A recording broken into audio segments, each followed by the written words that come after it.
good friend Sam Haymart for Test Driven TV. Today we're test driving out on my favorite mountain road, the 2021 Lexus RC-F Fuji Speedway Edition, a limited edition. So I'm going to talk to you while I'm driving. I'm going to show it to you inside and out. We're going to drive it, and then I'm going to tell you what I really think.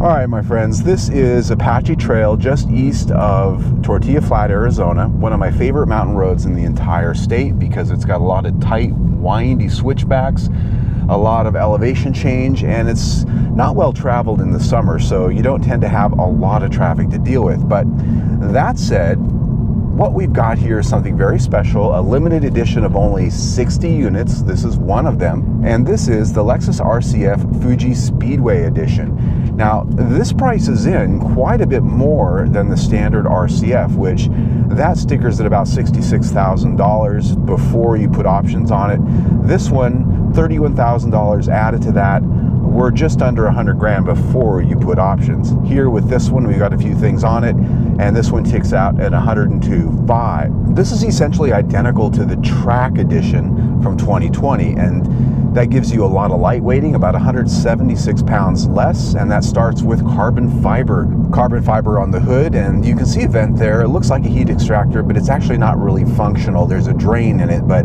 it's not a real big air vent. It's pretty though, I think. And then on the roof, you've got carbon fiber. Instead of the motorized wing on the rear deck is a fixed carbon fiber wing, which is actually pretty tasteful. It's not over the top, literally not over the top, and it looks like a pretty expensive piece too. If your girlfriend sat on it after a few too many mimosas, you might have a pretty chunk of change to spend at the Lexus dealer to fix that.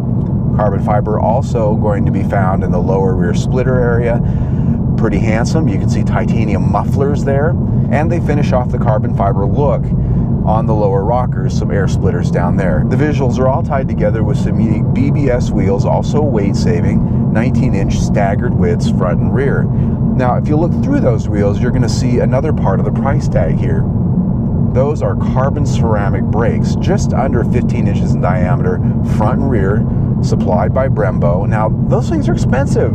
If you ever click those things off as an option on some luxury cars just by themselves, you're spending 10 to 15 grand on average, sometimes a lot more. They're expensive, but they work.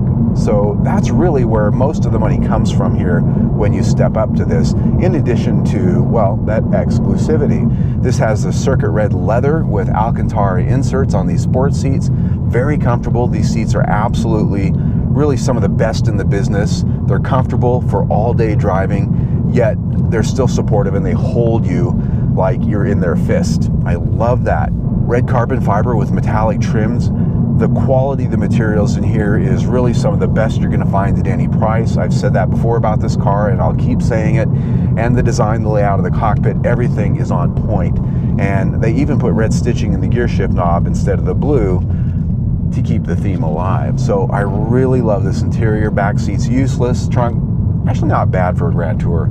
This is an interior, though, in short form, I'll say, gets 5 out of 5 stars. When it comes to the infotainment system, we finally have a full widescreen here that fills the entire space the designers had intentioned. One of the expensive options in this one is the Mark Levinson audio system. That is going to cost you, and it's worth it. It's one of the few things in this car that are well worth the option price, even though it's pretty spendy. I would totally get it. The only thing I don't like about this infotainment system is the trackpad down on the center console. Other Lexus vehicles have an actual hard puck that's much more intuitive, especially if you're driving around. With this thing, you know, when you're getting jostled around with bumps and curves, it makes it hard to get good tactile navigation going on in that screen because it is not a touch screen, but a small thing.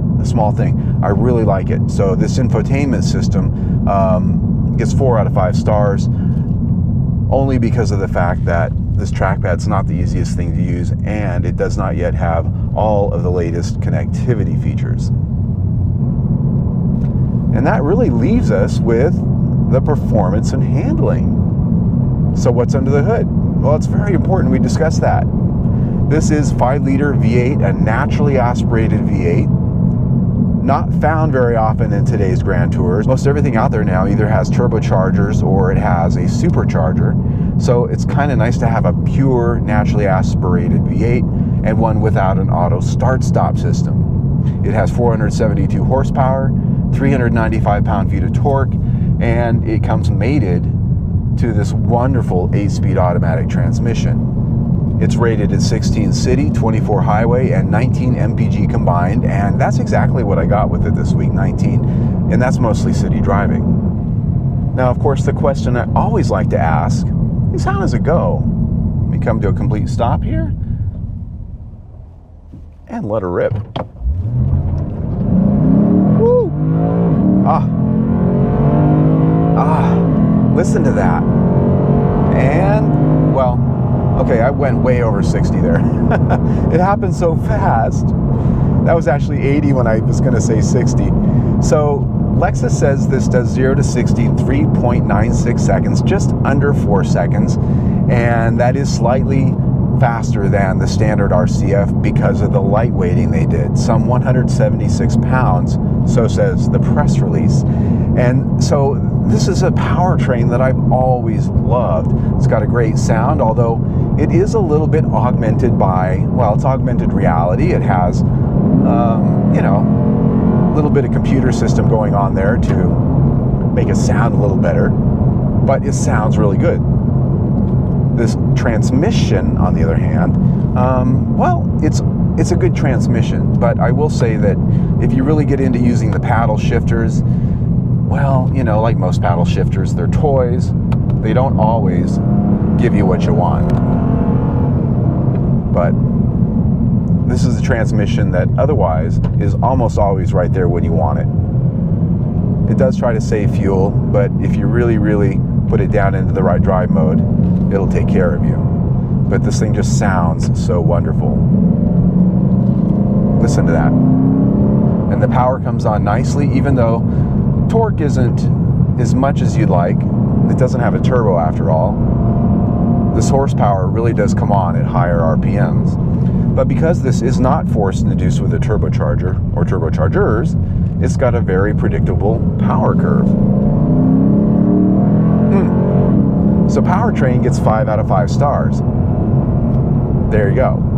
Now handling, if you've looked at my other reviews, especially the one that I've done on the track down in New Orleans, this car is pretty sublime. Now it is tuned for, you know, sort of the Lexus signature, which means that it's not super hard-edged, which means it's actually comfortable on a daily basis. You can really throw this thing around on some curves, some tight ones I might add, like this one coming up.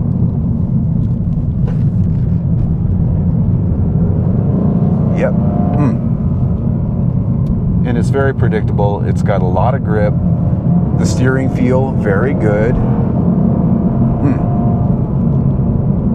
Now, let's talk about the brakes. Carbon ceramic brakes. These are expensive things, you know. Expensive to replace, too. So think about that before you spend out. But they work really well, and they don't necessarily stop the car faster just because they're there. What they do is they don't fade. They don't fade. That's what they do. But the problem is, that's really meant for the track. They're not going to do a lot for you out here on the open highway where you can drive at legal speeds. So what happens is they don't necessarily warm up enough driving to your local store or just driving to work, on the freeway, whatever.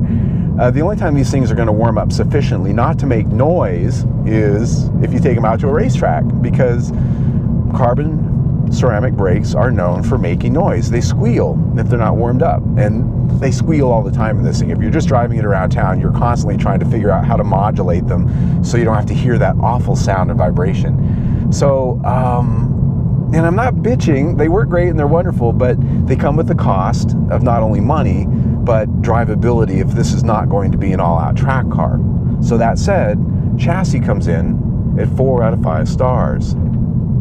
At the end of the day, when it comes to talking about value, this is a car that, like a lot of luxury Grand Tours, it's really hard to put a value score on a car like this. Why? Well, think about it. You don't need it. It's not a Toyota Corolla. This is a car that it's fun to drive. It's well bolted together, especially this one with all of the expensive exotic options on it. It's certainly not a value play. It just isn't. It just isn't. And honestly, for my money, if I were buying an RC-F, I would probably not go all the way up to the track edition. And it's really almost nonsensical to discuss it, because at this point in the game, they're probably all sold. All 60 of these cars are probably not sitting at new car dealerships at this point. So the RC-F, though, gives you all of the great performance potential this has, with exception of what these carbon ceramic brakes can give you, but without their cost and without their noise.